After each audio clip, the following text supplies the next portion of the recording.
So ఇప్పుడు చాలా viral అవుతుంది ఒక బోర్డు పెట్టుకుని ఓన్లీ ఫర్ హిందూస్ నో ఎస్సీఎస్ అని వాడు కుల్ల ఫేక్ అట్రాసిటీ కేసు అని చెప్పి ఐ వాస్ లైక్ దానికి ఏం సంబంధం అంటే కొంతమంది ఉంటారు పీపుల్ టెనెన్స్ వాళ్ళు మంచి కనుక జాయిన్ అయితే రెండు కట్టకుండా ఉంటా ఓనర్ బెదిరిస్తారంట ఫేక్ అట్రాసిటీ కేసు పెడతాం అలాంటి పీపుల్ని అవాయిడ్ చేయడానికి ఆ గరీబోడు జస్ట్ ఒక్క రూమ్ ఎంటుకున్నది బట్ ఎటువంటి లీగల్ కాన్సిక్వెన్సెస్ వద్దు ఫ్యూచర్లో అంటున్నాడు ఈ పని చేస్తాడా అని చెప్పి బేసిక్ గా ఆ వీడియోలో ఆ ఫోటోలో ఏమైనా ఉందంటే టూ లైట్ అనే బోర్డు పెట్టారు దీంట్లో Dalits and SC STs not allowed అని పెట్టారు అంటే దాన్ని బట్టి మనం అర్థం చేసుకోవచ్చు సపరేట్ చూచేవాళ్ళకు దళితులు ఎస్సీ ఎస్టీలకు రూమ్లకు రెండు కూడా ఇస్తలేరు అంటే ఈ సమాజం వాళ్ళని ఎంత నీచంగా చూస్తుందో మనందరికి అర్థమయ్యే విషయంలో ఈ చూచేగాలు వచ్చేయమని చెప్తారు.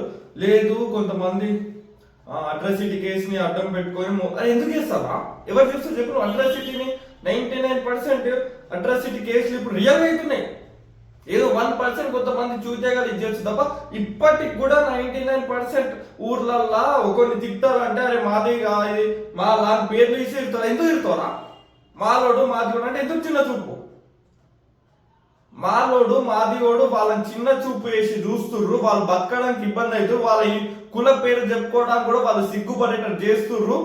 కొంతమంది చూచన కొడుకులు వాళ్ళు ఏం పీకున్నా సరే మళ్ళా మా దగ్గర జాతులను తక్కువ చేసి చూసుకొని అట్రాసిటీ కేసు తీసుకొచ్చారు, అట్రాసిటీ యాక్ట్ తీసుకొచ్చారు.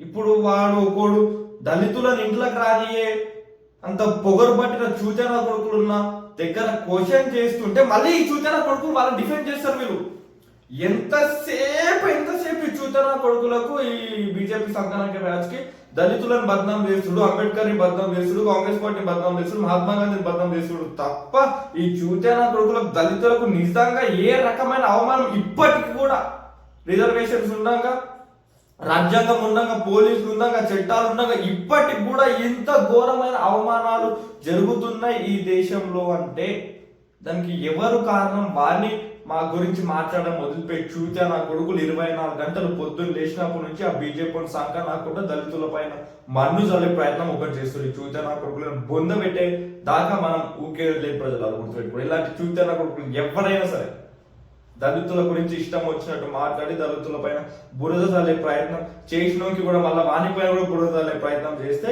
ఖచ్చితంగా లావుల తొండలు ఇచ్చేందుకు ఊకునే లేదు.